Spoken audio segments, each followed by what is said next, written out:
Quando nós começamos essa celebração, eu fiquei ouvindo aquela canção muito alegre, muito festiva, que falava nem morte, nem vida, poderes, altura, angústia, fome ou nudez. Nada pode nos separar do amor de Deus que está em Cristo Jesus. É muito interessante a gente parar para entender o que Deus está fazendo com a gente nessa jornada de 40 dias.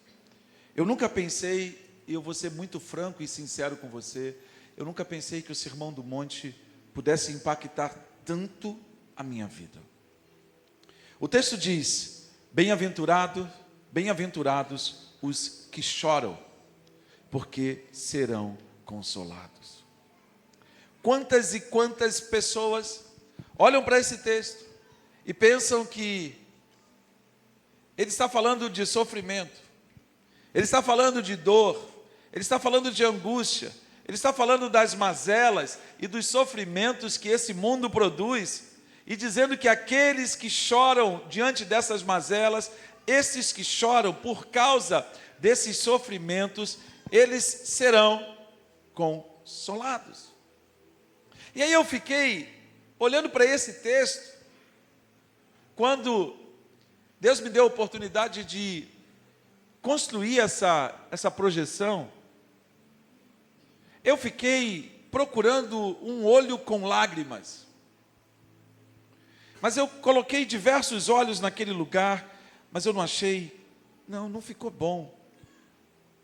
E eu deixei exatamente como está. E quando eu olho para essa imagem, eu penso, a morte produz dor. Quando a gente perde um ente querido, a gente chora. A angústia produz dor. A fome produz dor.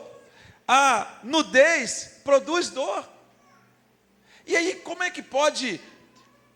Num texto, a Bíblia diz que nada pode nos separar do amor de Deus que está em Cristo Jesus.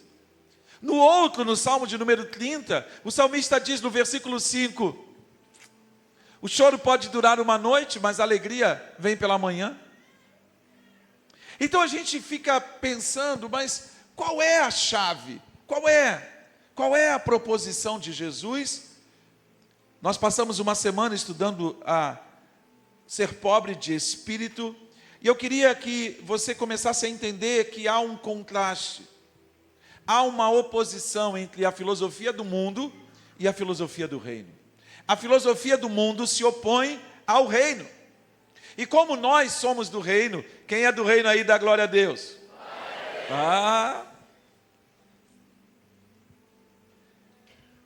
Se você é do reino, você sabe que a sua fonte de provisão primária quem é? Deus. Então, se Deus é a minha fonte de provisão primária, meu irmão, eu começo a entender de forma muito clara que essa expressão, felizes os que choram, porque serão consolados, ela, diante da filosofia do mundo, é ridícula. Ela não faz nenhum sentido. Por quê? Porque aquilo que o mundo mais procura hoje é parar de chorar. O mundo está estruturado, o mundo está conformado de forma tal de que você não sofra. É muito interessante porque você vê o tempo todo toda uma infraestrutura montada para que você esqueça-se de suas dificuldades, para que você volte as costas para tudo aquilo que estiver te causando dor, para que você não enfrente. As coisas já estão bastante ruins para que a gente ainda fique procurando tribulações. Seja feliz o quanto lhe for possível. Você pode até encontrar, é interessante, você já parou para pensar que nós estamos vivendo numa sociedade que busca a anestesia? Ninguém quer sofrer. O cara quer fazer botox, mas tem medo da picada da agulha. Aí ele quer que antes da injeção do botox, dê uma injeção anestésica. E aí você começa a perceber que essa busca desesperada para abolir a dor e o sofrimento se opõe. Por quê? Porque nós vivemos uma cultura do bem-estar. Uma cultura que diz que você deve fazer tudo para que durante o maior tempo possível você possa estar bem. A gente criou uma forma de resolver o problema do frio, a gente conseguiu resolver criou uma forma mecânica de resolver o problema do calor, mas a gente não consegue achar uma forma de resolver os vazios que estão nos nossos corações. E aí quando você começa a estudar sobre pobreza de espírito, e aí quando você começa a dar passos para tentar entender a pobreza de espírito, você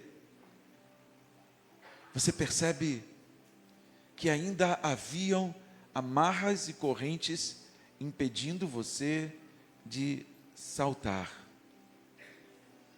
Só que esse tipo de choro é o choro que é abençoado.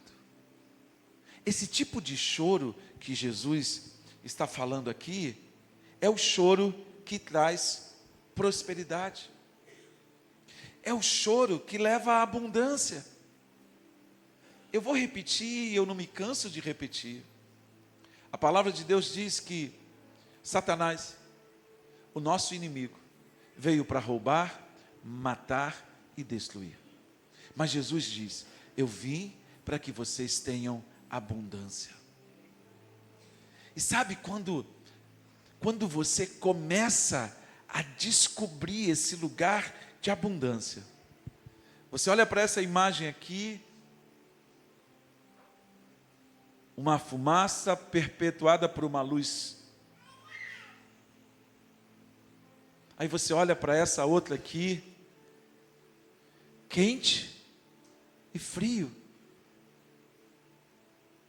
E aí você começa a perceber que nós estamos no meio de uma guerra. Nós estamos no meio de uma grande batalha. Preste bastante atenção.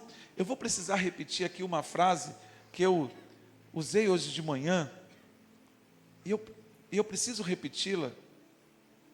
Não existe crescimento sem desconforto, nem transformação sem ruptura. Não existe crescimento sem desconforto, nem transformação sem que haja ruptura. Então você percebe que a filosofia do mundo se opõe a nós.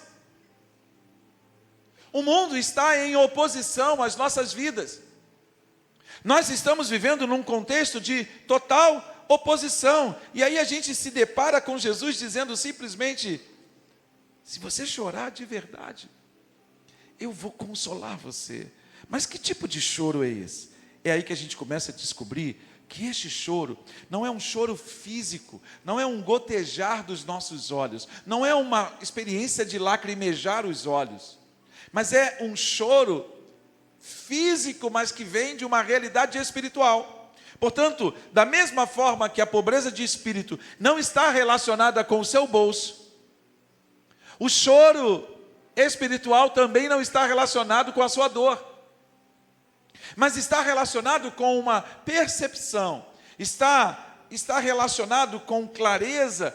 Jesus não disse que aqueles que chorariam por qualquer motivo de tristeza natural é que seriam felizes, como se chorar fosse apenas um sentimento de pesar devido à perda de alguma coisa ou alguém.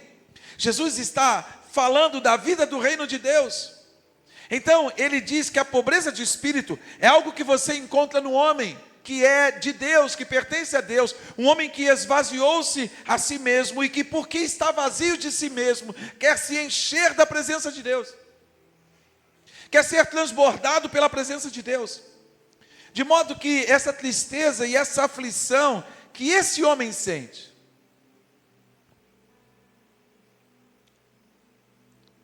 é quando ele para e começa a observar o que está acontecendo no mundo. Eu confesso para vocês que no momento de adoração eu queria me jogar no chão, porque eu fico constrangido. Eu fico constrangido com aquilo que Deus está fazendo. Por quê? Porque eu sei que eu não sou digno.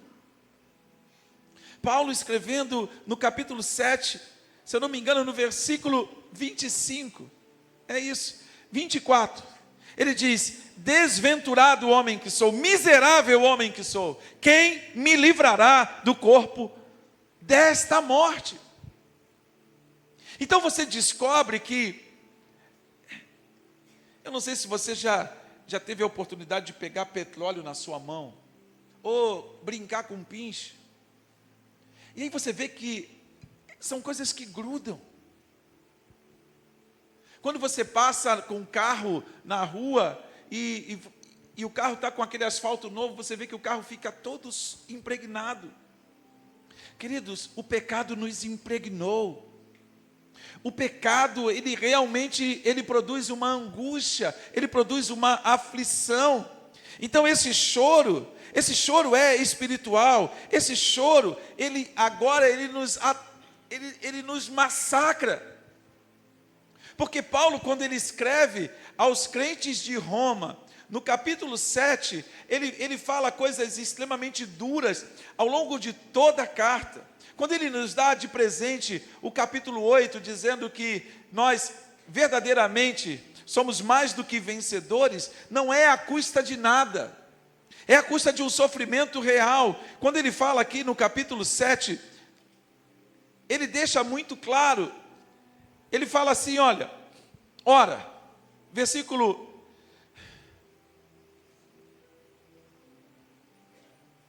15, ele diz assim: não entendo o que faço, porque não faço o que desejo, mas o que odeio.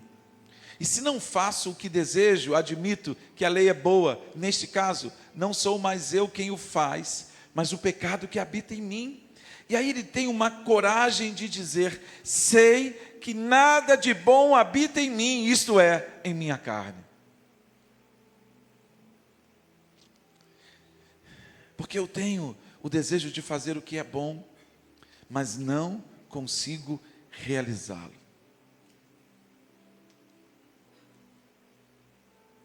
Pois não é o bem que desejo, mas o mal que não quero fazer, esse continuo fazendo.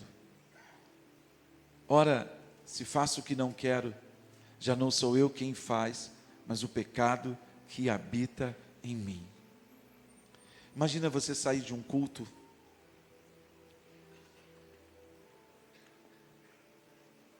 em que Deus fala profundamente em você. E aí quando você chega ali fora, ou você entra no carro, ou você passa pela rua, alguém fala assim: você viu aquele irmão? E até você acordar, você às vezes fala 2 ou 3 palavras, e o Espírito Santo fala para você: isso é problema seu? Você é parte na solução desse problema? Então por que você está falando? Você está envolvido nesse problema? Então por que você está falando do seu irmão? E aí você é advertido de uma forma dura pelo Espírito Santo. Irmão, deixa eu dizer uma coisa para você. Deixa eu perguntar uma coisa aqui. Eu vou gritar aqui, bem alto, homens de fé, eu quero ver o que vocês vão responder. Homens de fé! Uá! Isso é brado de quê? De guerra. Você é um guerreiro? Sim ou não? Sim ou não? Sim. Então guerreiro não faz fofoca. Guerreiro não fala mal do outro guerreiro pelas costas. Nós somos homens. Homens olham nos olhos. Vocês me conhecem há muitos anos. E eu já disse para vocês dezenas de vezes: se você tem algum problema comigo, fala comigo. Entra na minha sala. A gente vai se embolar lá. Na palavra, tá? Não foi assim, Vinícius? Está vendo aquele moço ali? Fica de pé. Ah, meu Deus. Esse aí é um dos meus filhos, ó. Pode sentar.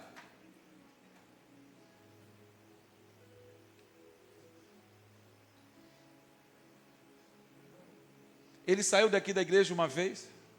A gente brigou assim, né? Ministerialmente. Não chegamos a vias de fato.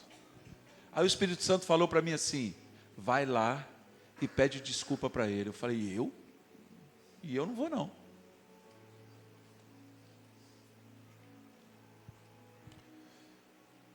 O Espírito Santo falou: vai lá. Eu falei: Deus, eu não vou. Foi ele que saiu, é problema dele, ele que se lasque. Passou uma semana, estava ele lá do lado de casa. Eu falei: Vinícius, eu queria falar com você. Ele fala, olhando para a minha cara, com aquela cara de Vinícius, gordinho. Aí eu falei: eu queria pedir perdão a você, porque no seu processo, eu não deveria ter feito esse ponto do jeito que eu fiz. E eu precisava me retratar com você. E eu falei com ele. Virei dali, saí em paz, porque eu obedeci, e deixei a batata agora na mão dele. O Espírito Santo trabalhou com ele um tempo.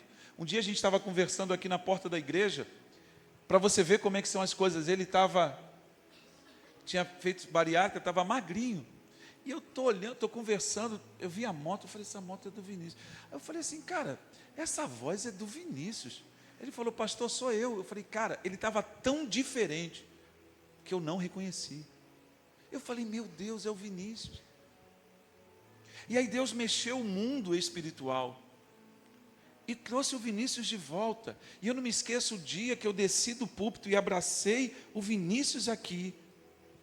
Porque Deus faz essas coisas. Mas por quê? Porque nós somos homens. Homens fazem as coisas desse jeito. E aí você começa a entender que esse choro é por causa da tristeza que há no pecado na igreja. A gente não leva mais em consideração que nós vamos para o mesmo céu. Que não existe céu para os batistas, não existe céu para os assembleianos, não existe céu para os presbiterianos. Todos nós seremos um só em Cristo. E a gente fica com umas meninices, umas infantilidades de quem não é discípulo. E aí você começa a entender, queridos, que a igreja, ela não está exercendo maior impacto na vida dos homens, porque nós não estamos chorando. Você sabe qual é o peso que um homem que não está exercendo o sacerdócio na sua casa carrega? Não é fácil resolver isso. Esse homem precisa de oração, esse homem precisa de ajuda, para que ele assuma uma posição de liderança, porque ele foi chamado para liderar. E hoje eu ministrei exatamente isso. Se você foi chamado para liderar e não está liderando, você está com um problema, porque na sua casa tem algo quebrado, tem algo faltando, tem algo fora do lugar. E aí você começa a entender, queridos, que essa vida, ela é real. Nós precisamos colocar o termômetro na nossa boca e perguntar para nós mesmos qual é a temperatura da minha igreja, porque a temperatura da minha igreja não é medida pelo outro, mas é medida por mim.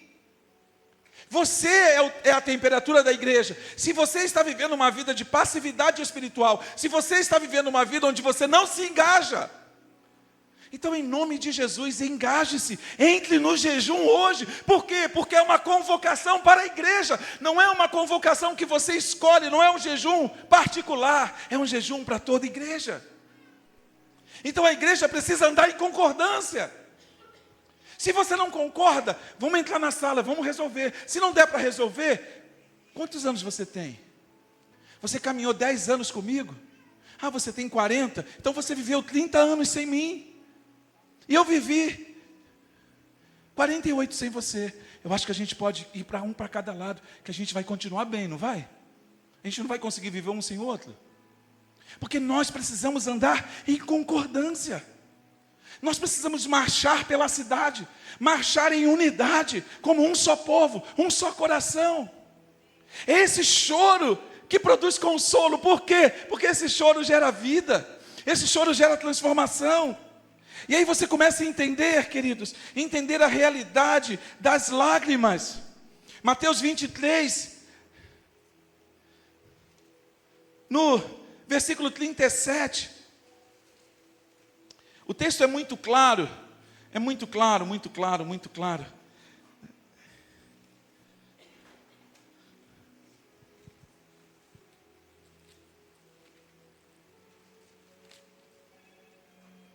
Jerusalém, Jerusalém, você que mata os profetas e apedreja os que lhes são enviados. Quantas vezes eu quis reunir os seus filhos como a galinha que reúne os seus pintinhos debaixo das suas asas. Mas vocês não quiseram. Sabe o que isso aqui se refere? Justificativas. Nós não precisamos justificar o injustificável. Sabe o que é justificar o injustificável? É que a gente quer achar uma razão para o nosso pecado. Não, mas foi ele que pisou na bola. Aí o Espírito Santo fala, vai lá, constrói uma ponte. Vai lá, constrói uma ponte, abre portas. E aí quando você abre uma porta, o Espírito Santo faz o resto. Por quê? Porque é assim que funciona no reino. A gente não deixa a porta fechada. Porque pode ser que a gente não consiga andar junto hoje, mas pode ser que uma hora o Espírito Santo combine com a gente. Ele mude algo em mim, ou mude algo em você, ou mude algo em nós dois. E aí de repente a gente se encontra. E quando a gente se encontra, a gente sente alegria. Por quê? Porque é compaixão. Queridos, nós não precisamos mais explicar o inexplicável. Por quê? Porque se nós estamos pecando, nós estamos desagradando a Deus. E o que o texto de Jesus falando nesse momento é exatamente desse choro. Um povo que chora por causa do pecado. Um povo que consegue olhar para a sociedade e sentir empatia, mas não é empatia de simplesmente concordar com o que está vendo, é empatia de interceder diante de Deus. Porque eu tenho certeza que as pessoas estão olhando para mim e para a sua vida, esperando que a gente fale alguma coisa, que a gente testemunhe, porque a gente está vivendo coisas extraordinárias. A gente está vivendo momentos da nossa vida em que a gente vê a provisão e o milagre se multiplicar de uma forma extraordinária. Essa semana o irmão me ligou e falou assim, pastor, eu queria saber como é que eu faço. Eu falei, o que aconteceu, irmão? Ele falou assim, durante aquele momento que o senhor começou a falar do legado, o senhor fez um desafio para a gente orar e eu tinha um dinheiro preso. E o dinheiro simplesmente saiu, pastor. E eu quero entregar o meu dízimo. Eu quero entregar uma contribuição mensal para o legado. Aí eu falei, irmão, faz o Pix para a igreja. E ele com alegria, você tinha que ver o entusiasmo dele. Queridos, é assim que Deus faz. Ele abre portas onde não existe porta. E Ele diz, pedi e dar-se-vos-á. Buscai e encontrareis. E você vai encontrar. E aí a gente não tem que... Qual é o segredo? Qual é o segredo? Qual é o segredo? Às vezes a gente conquista algumas coisas na vida, mas a gente não ajuda o outro irmão. A gente não conta o pulo do gato.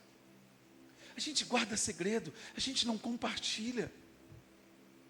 E aí aquilo que você viveu pode ser a resposta de Deus para a vida dele. Queridos, eu agradeço a Deus todos os dias.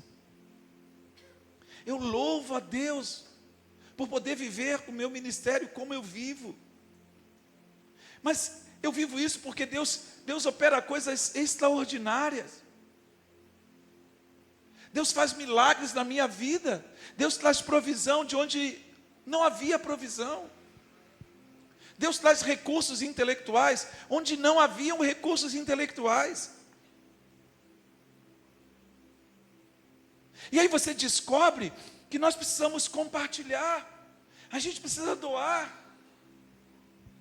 E aí você descobre que tem gente que precisa do nosso toque, daquilo que a gente carrega, daquilo que a gente está vivendo. E aí você descobre que esse consolo, ele transforma. Esse consolo muda a nossa história. Esse consolo traz uma perspectiva de que você realmente é levado a um lugar onde a presença de Deus invade você. Quando eu falo do choro que pode durar por uma noite, mas a alegria vem pela manhã. Por quê? Porque o profeta Jeremias, nas suas lamentações de Jeremias, ele disse: as misericórdias do Senhor renovam-se cada manhã. Grande é a sua misericórdia. Eu sei que misericórdia depende daquilo que Deus quer fazer, não depende do nosso querer. Mas significa que se você acordar amanhã, existe uma possibilidade real e concreta de que o consolo seja manifesto. E quando o salmista, ele fala da perspectiva, quando ele fala da perspectiva desse choro, ele está falando que esse choro tem um time. Por que ele diz, o choro pode durar uma noite, e a alegria vem pela manhã? Porque tudo nesse tempo é temporário, nada é definitivo. Então nós sabemos que, ainda que esse choro dure 7, 8, 10 anos, ele não vai durar para sempre. Por quê? Porque o meu Redentor vive, e ele se levantará sobre a terra. É interessante, quando Mardoqueu conversa com Esther,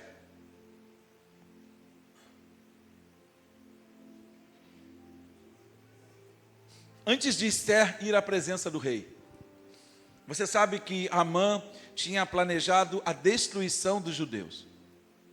Não é de hoje que o mundo quer destruir os judeus. Amã tinha arquitetado um plano para destruir os judeus.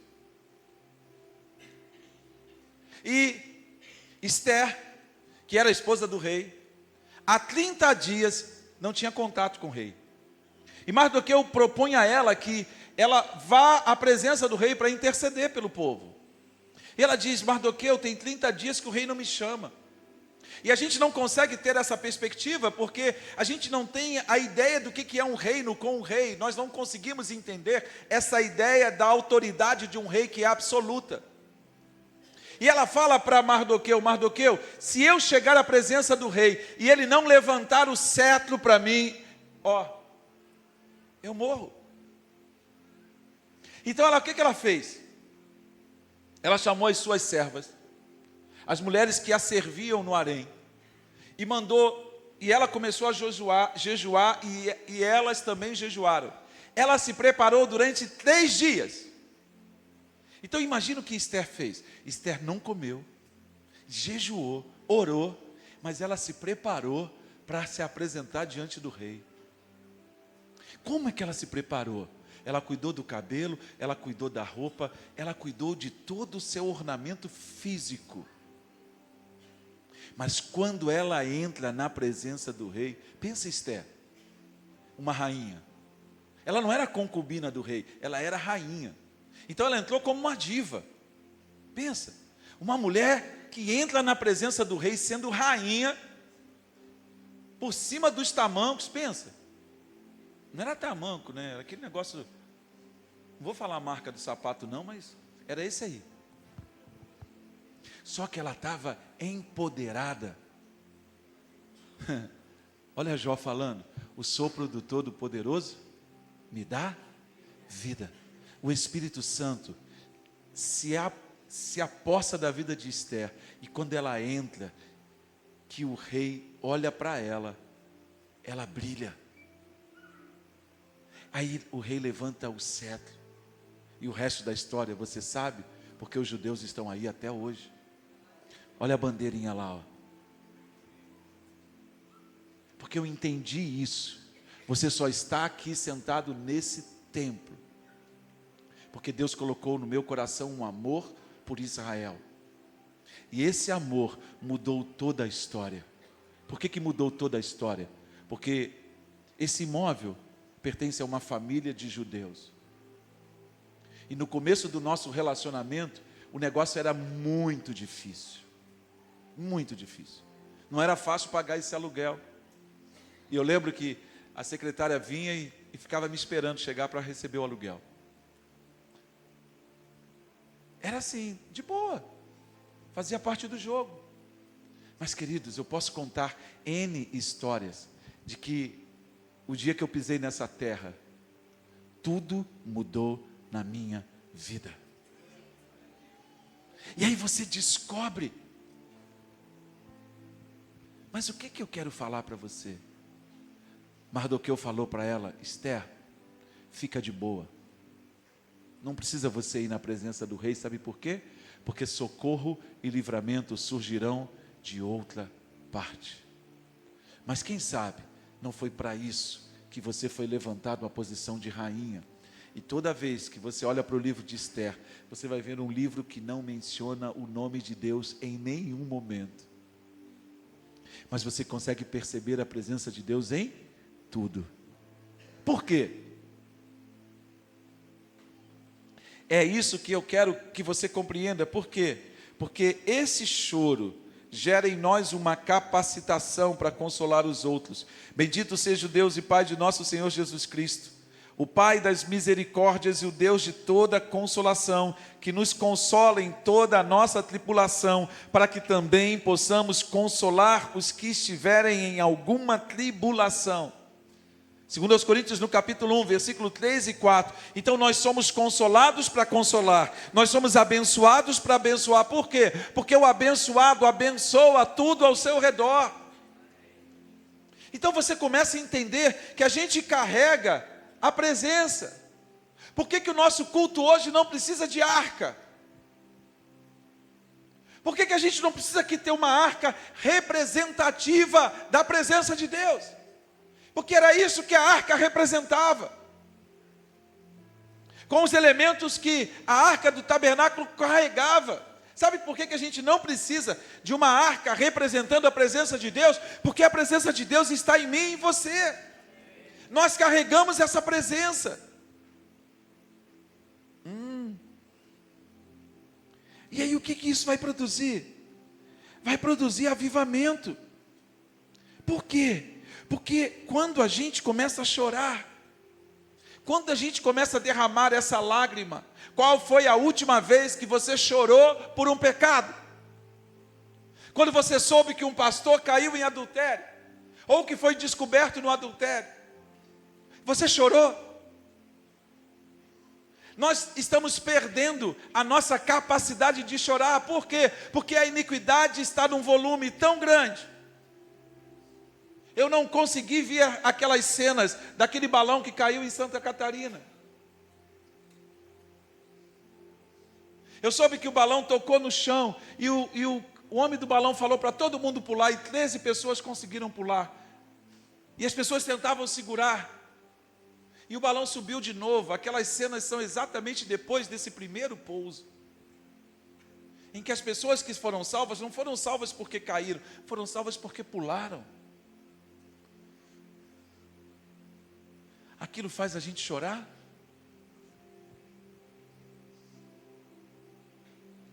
Qual foi o último culto fúnebre que você foi e você chorou? Ou você passou só 5 minutos e deu um abraço e disse, eu tenho que ir? A Bíblia ensina a gente a chorar com os que choram, porque esse choro produz consolo. Um dia, Você vai se lembrar de todas as pessoas que estavam presentes naquele momento do sepultamento do seu ente querido, porque você não estava sozinho. Mas a gente tem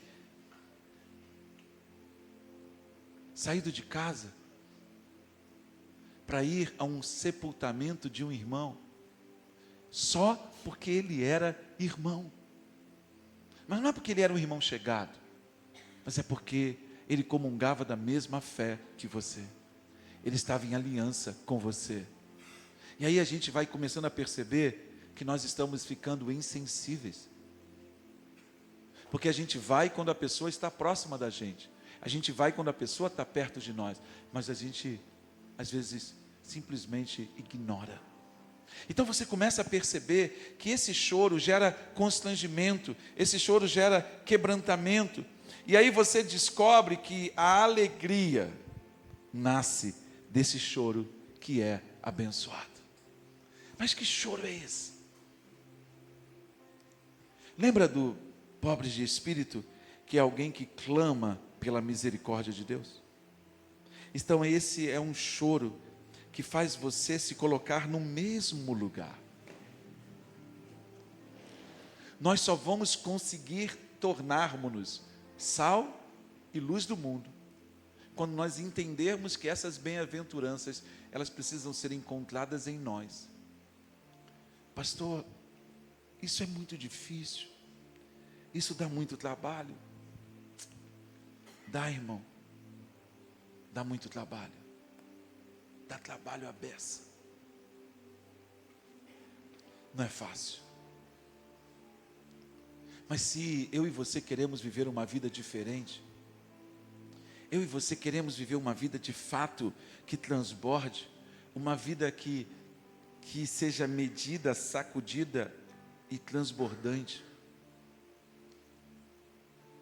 você vai ter que fazer coisas que você nunca faria. É aí que você sente o Espírito Santo impulsionando você. É que você sente o Espírito Santo capacitando você. Porque você vai ligar, você vai se mover, você vai escrever, você vai orar, você vai se levantar, você vai buscar. E aí sabe como é que o Espírito Santo começa a fazer? Ele começa a renovar as suas forças.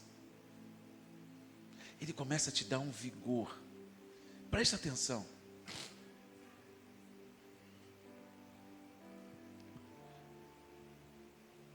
Moisés tinha morrido.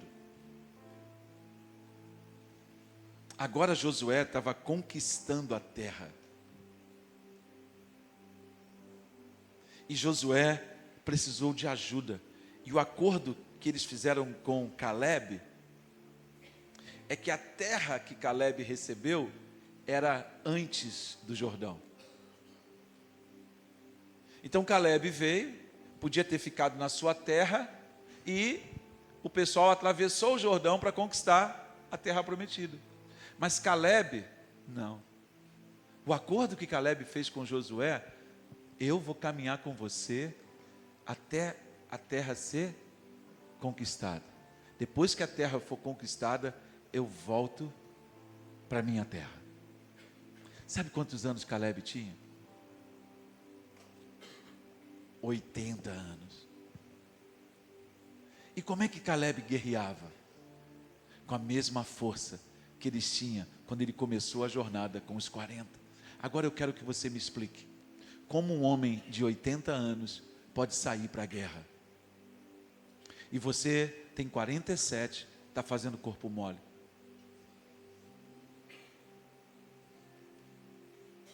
Eu estou falando só com a galera da minha geração. Os brabos de 50, 59. Os homens raiz.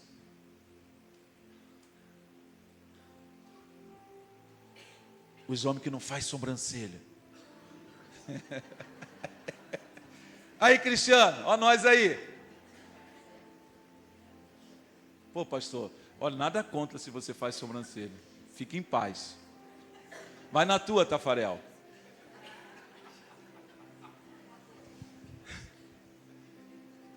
Eu fui fazer uma vez. Rapaz, o negócio dói demais. Falei, isso não é para mim não, irmão. Eu chego lá no meu barbeiro lá, falei, corta aí, irmão, mete a tesoura aí. Aí ele corta, agora ficar lá. Tá maluco, rapaz? Irmãos, nós somos os brabos dessa geração. Cristiano, meu amigo, o jogo para nós ainda não terminou não. A gente tem muita bola para jogar. Nivaldo, vamos embora, Nivaldo. Estou sentindo você meio distante, tenho visto você não, Nivaldo. Estou de olho em tu, hein?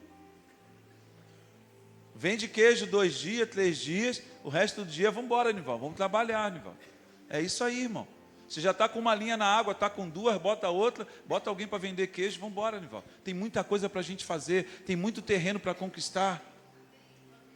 Cara, você precisa acordar que o teu chamado é para agora. O teu chamado é para mover-se nesse tempo. Deus quer sacudir as nossas estruturas. Deus quer realmente dar a esses homens a garra e a determinação para a gente fazer o salto. Por quê? Porque nós temos que transferir algo para esses meninos. Então o culto é de homens. Quem são os homens que estão... Jonathan, você é homem, Jonathan? Então sexta-feira tu vai estar onde? Ah, ué. E você, abençoadinho, tu é homem ou não é? Tu vai estar onde sexta-feira? Ah, e você, Moisés? Moshe, meu servo. Tu vai estar onde sexta-feira, Moshe? Mas você é adolescente.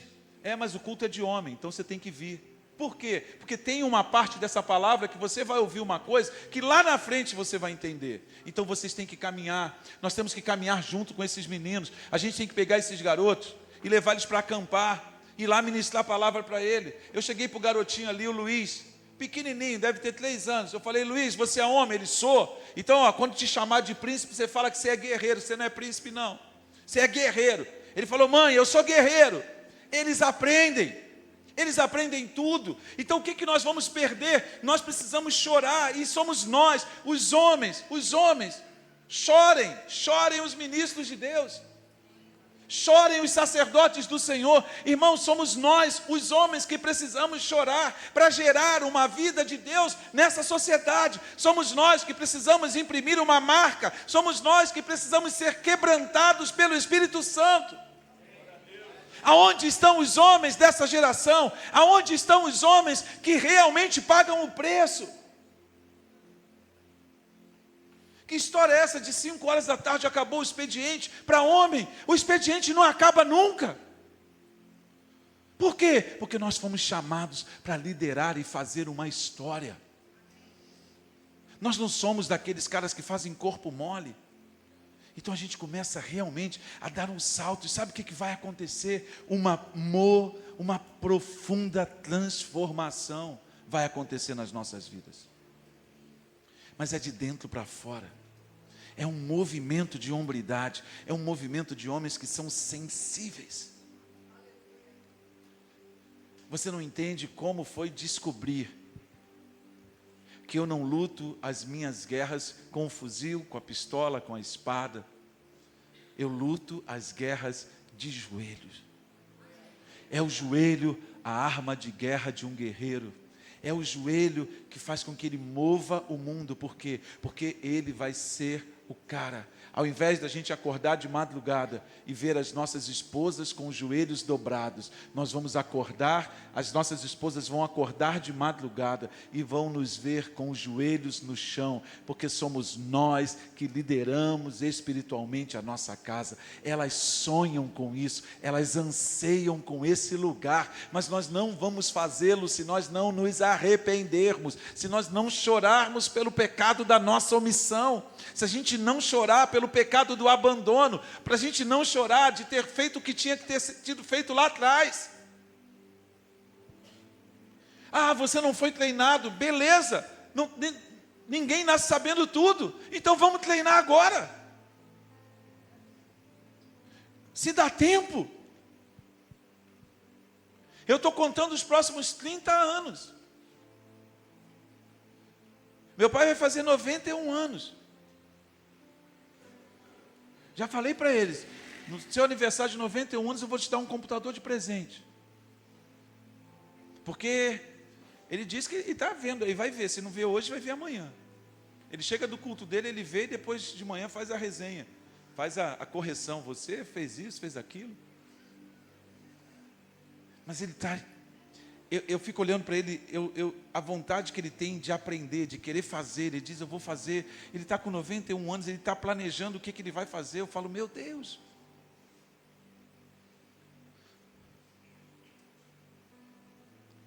Quem está disposto a chorar nessa noite?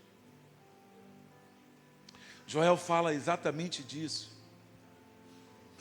Nós precisamos chorar no lugar entre o alpendre e o altar. É lá no nosso secreto que nós vamos chorar. É lá no nosso secreto que nós vamos guerrear com Deus.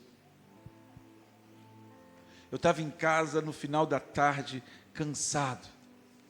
Eu não conseguia dar conta de tudo que eu tinha que fazer. E eu falei, Deus, me dá força. Deus, me dá sabedoria. Deus, me dá direcionamento. E aí você vai ver Deus falando.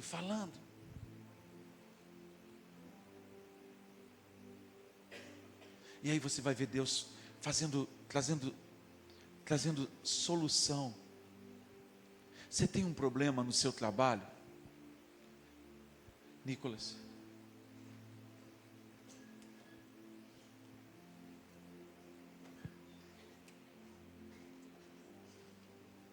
Nicolas, eu vou pegar você do Pedro, hein?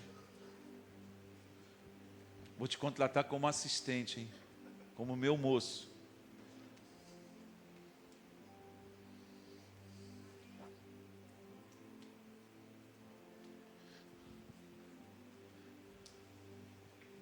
Quando você está lá na Brasfels,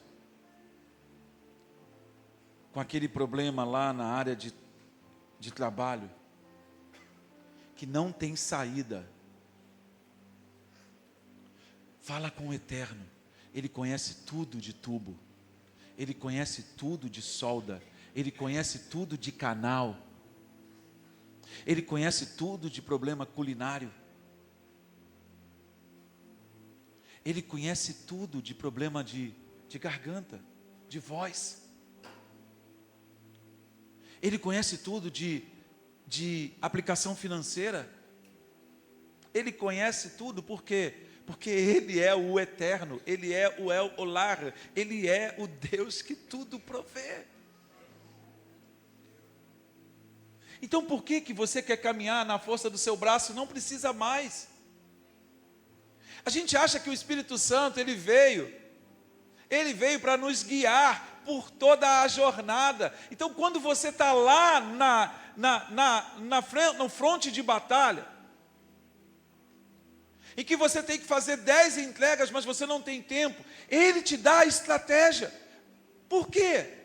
Porque Ele diz em Jeremias, no capítulo 33, no versículo 4, Ramon, o que Ele diz? Ele diz, Alexandre, clame a mim, e responder-te-ei, Vinícius, anunciar-te-ei coisas grandes que você não sabe. Você pode ser Raimundo Nonato, você pode ser cabeção, pode ser inteligente, pode falar um monte de idioma, mas Ele é mais poderoso do que você.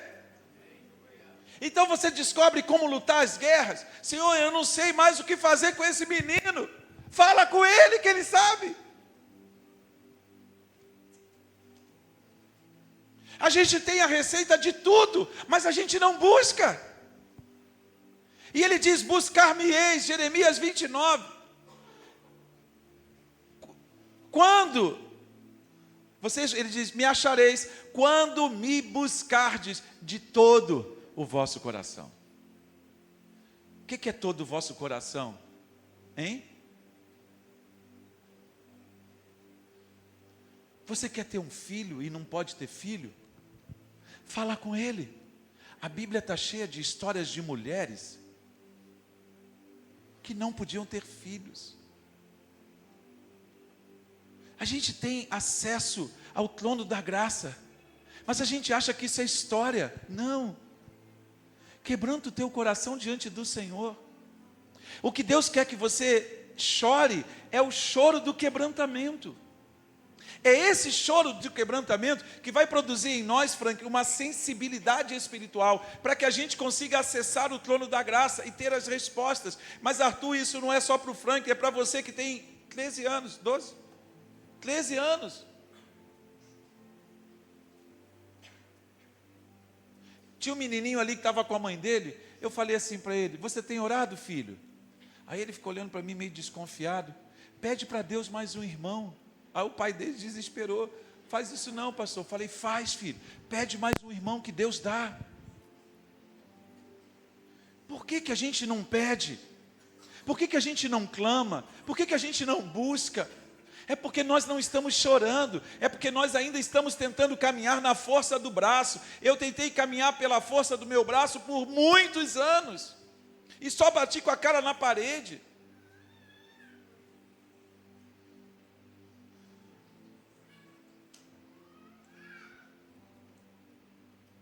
É fácil ser dobrado? Não, não é fácil. É possível? É. Quando começa? Quando você estiver disposto a quebrar. Por isso que eu perguntei: o que você precisa quebrar? Às vezes, uma pessoa, para entrar um dos nossos cultos, ela precisa quebrar um mundo de construções dentro dela. E aí a gente não entende que esse lugar em que a gente está é um lugar abençoado. É um lugar que transforma. Essa palavra é vida. Você só tem que buscar. Não é da noite para o dia, galera. Não é. Não é. Mas o tempo passa. Jonathan, vai casar quando? Março? Quando que você decidiu casar? Quando é que você tinha decidido casar? Não, você decidiu que ia casar há quanto tempo atrás? Você ficou noivo, você falou, foi lá falar com o pai dela e pediu. Quando você começou a namorar? Não, falando do momento lá, que você falou com ela, foi lá, pediu a mão. Tem 6 meses. Você queria casar quando? Em novembro, né?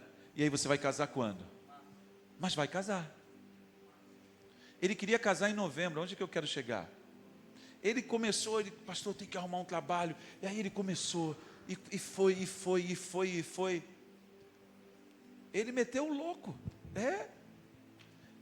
Ele vestiu a camisa, pegou óleo de unção, passou na cara e foi lá falar com o pai da menina. Cadê ele? Está sentado aí? Está no suíte? Vem comigo aqui. Ele foi lá: Wesley, eu vim pedir a mão da menina. Aí tu olha para o cara assim, tu fala assim: esse menino está falando sério mesmo? Aí o Wesley botou uma ficha, apostou. E ele foi. Até a cara do sujeito mudou. E está com cara de homem. Há 6 meses atrás, você olhava para a cara dele, falava assim: vou arrumar uns caras, vou dar uma surra nele. Ele vai esquecer essa ideia de casar com a minha filha logo, logo. Mas ele meteu o louco, ele foi e conseguiu, e saiu de um emprego, arrumou outro emprego, está na Brasfel trabalhando. E vai casar. Eu ainda vou fazer o casamento dele. Só de raiva. Por quê? Aí é exatamente isso. Ele queria casar em novembro, mas vai casar em março. Leva tempo para você chegar no lugar que Deus tem para você. O que eu quero saber de você hoje é se você vai desistir. Você tem chorado pela sua filha que está fora do Evangelho? Não pare de chorar, porque o consolo vem. Não pare de orar, porque a resposta vem. A resposta vem. Não desista. E aí você vai começar a entender que essas bem-aventuranças, elas são reais. Então a gente começa a viver. Deixa eu te perguntar. Você está pronto para dar um passo de fé? Você está pronto para começar uma nova jornada de vida? Eu vou fazer 2 apelos no mesmo culto. Eu não quero nem saber. porque eu acredito no Evangelho. Eu creio no poder de Deus e como Ele muda a nossa história.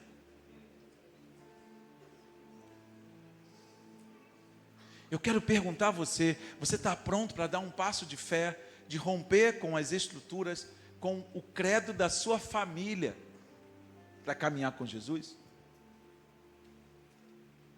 Você está pronto para enfrentar os seus próprios temores? Porque você vem aqui dominicalmente, mas você não acredita muito naquilo que a gente faz. Você é um pouco cético. Mas é com seu ceticismo que Deus vai fazer proezas. Por quê? Porque Ele é o Senhor. Ele é Deus, quer você creia ou não, Ele vai continuar sendo Deus. E Ele está dizendo para você, vamos dar um passo de fé nessa noite. Abra o seu coração, ore a mim, porque eu quero mudar a sua história. Talvez você esteja chegando aqui pela primeira vez hoje. Você já veio aqui algumas vezes. Você está fora da comunhão da igreja, mas você está negociando como voltar.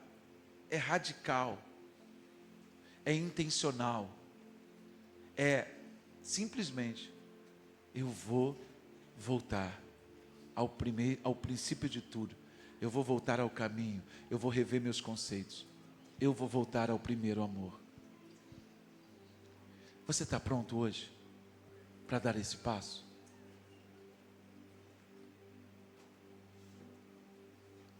Feche os seus olhos.